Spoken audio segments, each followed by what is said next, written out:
Hi everyone, welcome back to E.G.O Outdoors.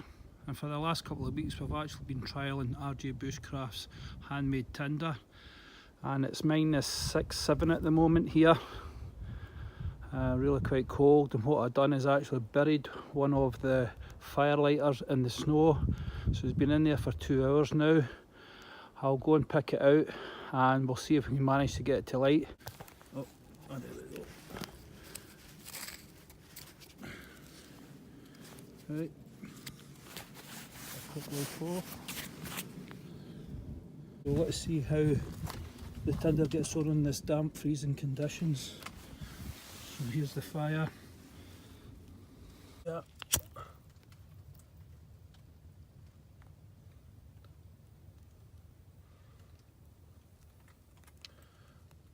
It's hard to do this while holding the camera and keep the flame on it. What I found, once the wax takes, melts away, and actually at night, they actually really are quite good. There you go.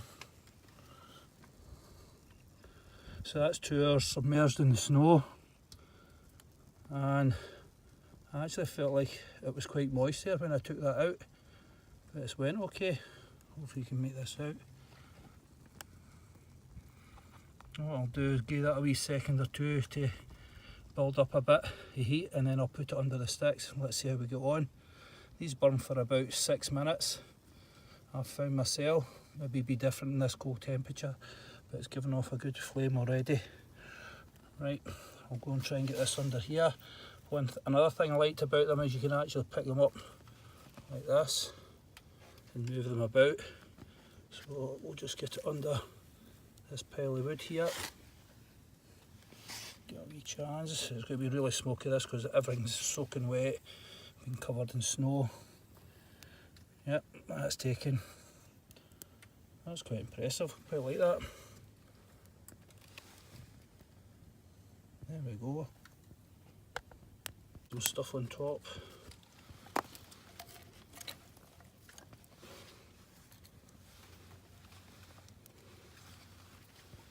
Not really being too fussed here how I lay it. I'm just letting the tinder do the job. Right, there you go. So that's took no problem. So and you can actually set a pot up here and cook on that because it's stable enough, and I'll show you how we do that. I really like this fire, especially at this time of year when we have a lot of wet and damp wood. And what you can do once you initially get the fire up and running is you can stack up, like I've got here at the front, really damp wood, which helps dries it out.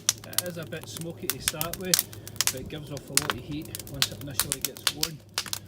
And these big logs are really starting to take now. And that's only taken probably about 4 to 5 minutes, I would say, and it's really taken off already. So it's another good use of the ring of fire. And basically what it is a Swedish fire torch, but all I've done is twisted it, and the twisting action jams the wood in a TP style, and what it allows you to do is get your wood in here, these gaps, fill it up as you need, and that's one of the reasons I like this kind of fire. Here's one of the disadvantages of having a metal water bottle. They'll do freeze right enough, but you can see here, and that was on the outside of my rucksack, or the outside pouch of my rucksack I carried it. Yep, and it's frozen.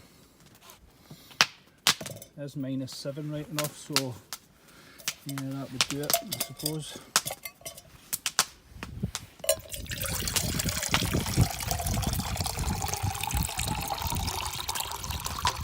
I think it's only the top bit it's actually froze.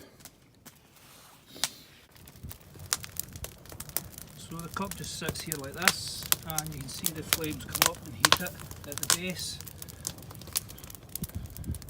I found it's quite a good way of using the fire, and you can also still feed in your fuel at the base if you just leave it open enough. Like this.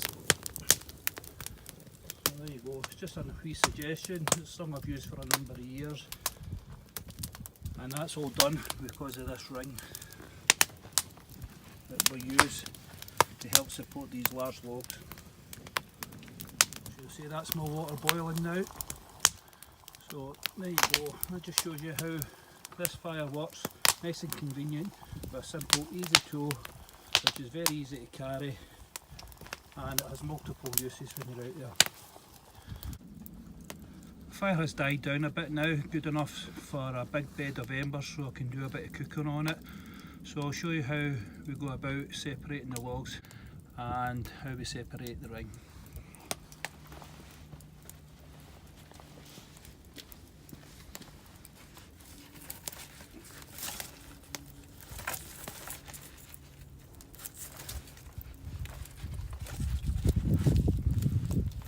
So what you can do for here is actually get a hold of the ring, because remember it's going to be really hot. Separate it. So, there we go. Separate the logs.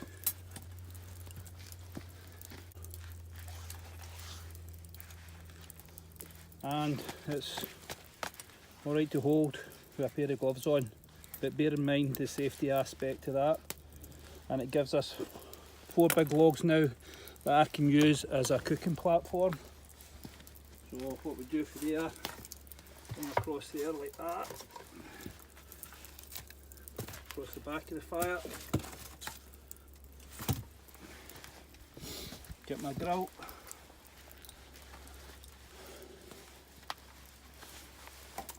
sit on here, and I can use the logs in the big bed of embers that it's created. So I've just changed into a cooking platform there. We're separating that ring. There you have it. And we've still got a bit of flames, but we've got a good bed of embers for cooking on now. And it's just another use of this teepee fire.